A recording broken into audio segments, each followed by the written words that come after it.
안녕하세요. 오늘은 수요일이고 예전에 제가 영상에 한번 올린 적이 있는데 오늘이 빠가루웨시라고 이 발리의 갈룽한 꾸닝한 뭐 예삐 요 두 가지 날들을 제외하고는 오늘이 제일 큰 명절이에요. 뭐 싱하라자나 혹은 또 일부 지역에서는 갈룽한 꾸닝한보다 이 빠가루웨시를 더 중요한 명절로 생각하기도 하는 날이라서 오늘은 저희도 무슬림 직원들만 일을 하고 이제 힌두 직원들은 일을 안 하는 그런 날입니다. 그래서 지금 사무실에 아무도 없고 오늘의 주제는 크게 이제 발리의 문화에 관한 이야기예요. 사실 발리에 와보신 분들은 아시겠지만 이 발리가 약간 독특한 문화를 가지고 있잖아요. 뭐 우리는 뭐 힌두라고 알고 있고 매일매일 기도도 되게 많이 하고 그 기도 드리는 모습이 모스크에서 무슬림들이 기도 드리는 모습에 비해서 약간 아름다운 모습, 좀 보기 좋고 약간 그렇잖아요. 이제 그렇게 알고 있는데 이 문화가 실제로는 이 젊은 사람들, 지금 이제 이 뭐 텔레비전, 그 다음에 지금 뭐 인터넷, 모바일 이렇게 오면서 이 젊은이들한테는 어떻게 받아들여지고 있는지를 제가 이걸 다 확인할 수는 없고 일부 딱 두 가지 질문을 해봤어요.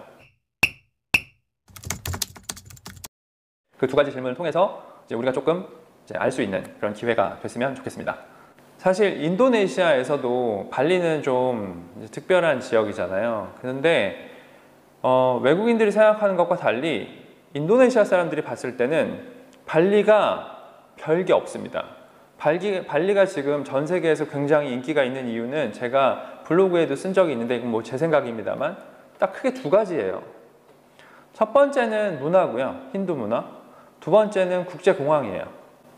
이거 두 개 빼고는 사실 아무것도 없습니다. 이게 두 개가 키고 나머지는 이 동남아시아에 있는 어느 섬에 가도 이 정도 환경은 됩니다. 뭐 자연 환경이 됐든 바다가 됐든 파도가 됐든 산이 됐든 뭐 옆에 롬복만 가도 마찬가지고 다 그래요. 그런데 어쨌든 1960년대 70년대 이전부터 유럽 사람들이 가지고 있던 발리에 대한 환상이라는 것도 발리 문화 때문이고 인도네시아 전체에도 힌두 문화를 가진 섬은 발리밖에 없고 그러니까 이 발리의 힌두 문화 때문에 조금 이제 어떻게 보면 관광이나 혹은 뭐 전 세계적인 주목도를 끄는 데 있어서는 좀 많이 뭐 일종의 프리미엄 같은 게 붙은 상태에서 공항은 섬마다 있어요. 사실 이 인도네시아의 섬들은 어지간한 사이즈가 되면 다 공항을 가지고 있습니다. 그런데 이것 때문에 관광이 발전하게 됐고 다른 공항들에 비해서 다른 섬의 공항들에 비해서 발리 공항이 이제 정부의 투자도 받고 해서 커지게 된 거죠.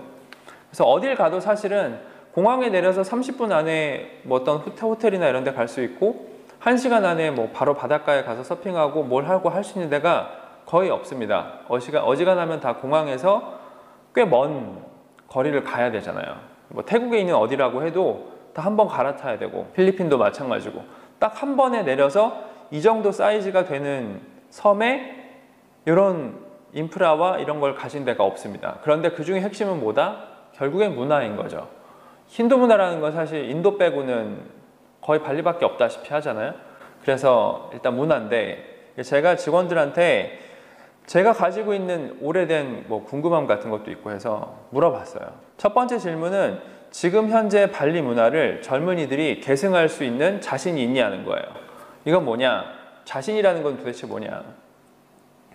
제가 나이가 좀 드신 발리분들, 뭐 50대, 뭐 이런 60대, 혹은 뭐 저랑 비슷한 40대 정도에 여기서 저는 아직 젊다고 생각하지만 발리에서는 아니거든요. 저희 직원들 중에 20대 초반 직원이 들어오면 아버지가 저랑 나이가 똑같거나 저보다 어린 직원도 있어요. 21, 2살짜리가 들어오면 저보다 어린 직원들도 있습니다. 아버지가. 제가 지금 한국 나이로 45이고 여기 44인데 뭐 43, 42, 뭐 어머니는 40살도 받고 제 나이 정도면 여기서는 그래도 나이가 좀 있는 편인 거죠. 뭐 쉽게 말해서 정말 중년 인생 상황인 거예요. 제가 어떤 뭐 문화나 이런 걸 물어보거나 했을 때 자세하게 정확하게 설명을 할 수 있는 사람을 많이 못 봤습니다. 제사를 지내거나 혹은 기도를 하거나 어떤 이제 종교적인 행사를 할 때 항상 그걸 주관하는 사람이 있거든요.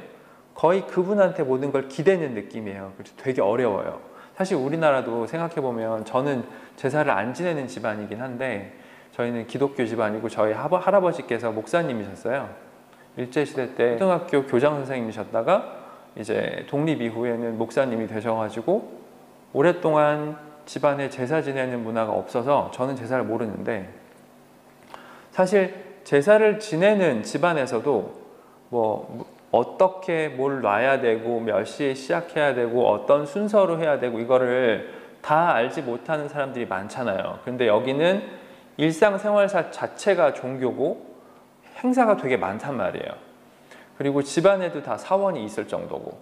그런데 제가 봤을 때 제 나이 또래나 저보다 나이 많으신 분들 중에도 정확하게 모르시는 분들이 많은데, 지금 현재 20, 30대 이제 모던한 생활을 하고 도시 생활을 하고 서구적인 생활을 하기 시작한 젊은 사람들이 그거를 따라갈 수 있을까, 지킬 수 있을까, 이게 궁금했던 거예요. 그래서 물어봤어요. 자, 과연 너희는 지금 현재 발리 문화를 20년 후에 너희들의 부모님들이 다 돌아가시고 지금 현재 어른들이 없어진 상태, 혹은 갑작스럽게 부모님이 사망하시거나 어떤 일이 생겼을 때 지금의 문화를 이끌어 갈 수 있느냐, 지킬 수 있느냐. 제가 볼 때는 약간 힘들어 보였거든요. 그런데 저희 직원들이 하는 이야기는 이 데사, 한 마을, 한 촌락이죠. 정확하게 말하면 한 촌락 안에 각 분야, 이 종교와 관련된 각 분야에 관련된 거를 완벽하게 알고 있는 일종의 전문가가 있다는 거예요. 주관하는 사람이 있고, 그 주관하는 사람은 책이나 기록으로 그 내용을 가지고 있대요. 그래서 그거를 충분히 갑자기 어떤 일이 생겨도, 심지어 저희 어떤 직원 얘기는 어머니께서 지난번에 이날은 이렇게 행사를 했는데 이번에 이날은 이렇게 행사하지 말라 라는 얘기를 듣는데요. 그러면 어머니 입장에서는 내가 작년에 하던 대로 하는데 왜 이러냐, 그러면 이제 그 사람이 이런 설명을 해주고 알아간다는 거죠. 그러니까 심지어 저보다 훨씬 나이가 많으신 분들조차도 어떤 종교 의례를 할 때 정확한 프로세스를 따라갈 수 없을 정도로 복잡하고 뭐가 많다는 거예요. 그렇지만 그럼에도 불구하고 관련된 정보나 관련된 자료들을 가지고 있기 때문에 충분히 이어갈 수 있다 라고 지금 젊은이들도 생각을 한다는 거예요. 그렇잖아요. 두 번째 질문의 배경을 먼저 설명드릴게요. 이게 조금 제가 볼 때 오늘의 제가 생각하는 하이라이트 질문이었어요. 발리 사람들, 이제 부모님께서 잘 생존해 계시고 한 마을 안에서 전통적으로 잘 자란 발리 사람들 기준으로 크게 두 부류로 나눌 수가 있어요. 이제 한 부류는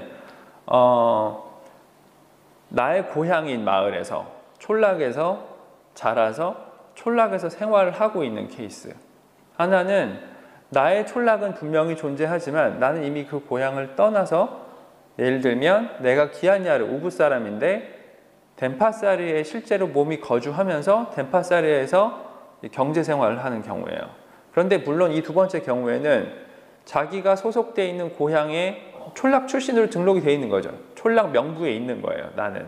그러면 이제 오늘 같은 날이나 아주 중요한 날들이나 마을에 무슨 경조사가 있을 때나 이럴 때는 거기에 가는 겁니다. 그래서 거기서 그런 일들을 하는 거죠. 그러니까 일반적인 생활은 여기서 하지만 뭐 어떤 일이 있을 때는 이제 고향에 가는 거예요. 그래서 뭐 저희 직원들 중에 싱하라자나 혹은 더 먼 데서 온 직원들 같은 게 뭐 까랑아슴이나 끌룽꿍 같은 데서 온 직원들은 그런 행사가 자주 있느냐 없느냐에 따라서 일을 저희가 뽑기도 하고 안 뽑기도 합니다. 너무 자주 왔다 갔다 해야 되는 의무가 많은 친구들은 사실 여기서 이런 회사 생활, 특히 외국계 회사에서 회사 생활을 하기 좀 힘드니까요. 이렇게 두 가지로 나뉜다고 볼 수가 있는 거예요. 그냥 거기서 살면서 그 근처에서, 보통 이제 우붓 같으면 우붓에서 태어난 우붓 출신인데 우붓에 있는 리조트에서 근무를 하면서 왔다 갔다 하는 케이스가 있을 수 있는 거죠. 그래서 예를 들면 저희 지금 집 같은 경우에 양옆에 발리 사람들이 살아요. 그런데 이 사람들이 여기 살거든요. 근데 여기 출신은 아니에요. 그래서 이 사람들은 오늘 같은 날은 다 집에 없습니다. 다 갔어요. 자기네 깜풍으로 어제 다 갑니다.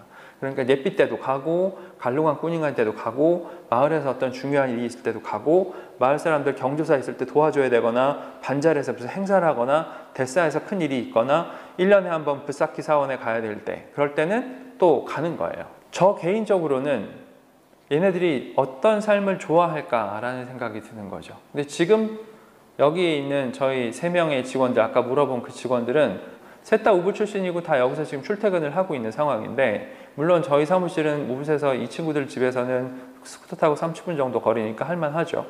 그런데 물어봤죠. 야, 니네들이 돈을 많이 벌어서 너희 고향과 좀 떨어진 지역, 뭐 도시가 됐든 어디가 됐든, 그래서 부자가 돼서 땅도 사고 집도 사고 그렇게 살 수 있다면 너희들은 깐풍에 살래? 고향에 그 현재 살고 있는 데 살래? 아니면 나와서 살래?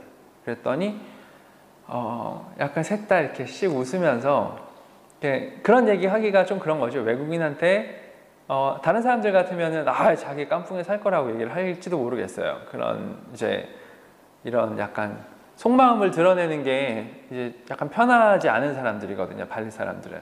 근데 이 세 명 다 이제 저랑은 이제 오래됐으니까 그리고 속들이 다 아니까 이제 얘기를 하더라고요. 자기들도 밖에서 살고 싶다. 물론 때가 되면 가서 도와드리고 해야 되는 그런 발리 사람으로서 단자리에서의 의무도 다 하겠지만 안에서 살기는 좀 힘든 거죠. 안에서 사는 삶 자체가. 그래서 나와서 살고 싶다고 하더라고요. 이게 이제 속마음인 것 같아요. 아무래도 이 발리 문화라는 게 가만히 보시면 굉장히 이 현대적인 삶이랑 굉장히 부딪히는 게 많아요. 휴가 내는 부분, 쉬어야 되는 날들, 그 다음에 자기네들이 반절에서 가지고 있는 의무들을 행하려면 이런 회사에서 일하기가 좀 힘듭니다.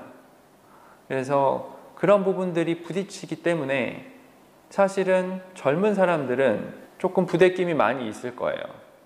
그래서 여성들 같은 경우는 외국인하고 결혼하려는 이유 중에 하나도, 좀 열려있는 이유 중에 하나도 사실 완전 가부장제이기 때문에 남자만 이제 그런 상속을 받을 수 있는 문제도 있고 여자들이 갖는 굉장히 많은 의무들이 있기 때문에 거기서 벗어나고 싶은 생각이 당연히 들 거라고 생각을 하고 외국인들이 마침 많이 오고 생활이 나아질 가능성이 높으니까 이제 외국인과의 결혼에 대해서는 상당히 열려 있고 반대로 남자들이 이제 외국 여성과 결혼하는 거에 대해서는 외국 여성들이 좀 힘들죠.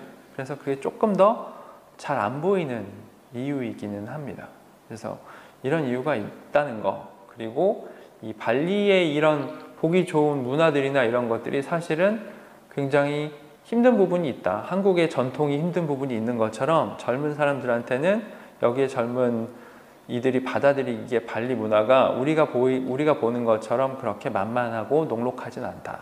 저는 이번에 그 얘기를 직원들이랑 하면서 되게 많이 웃었어요.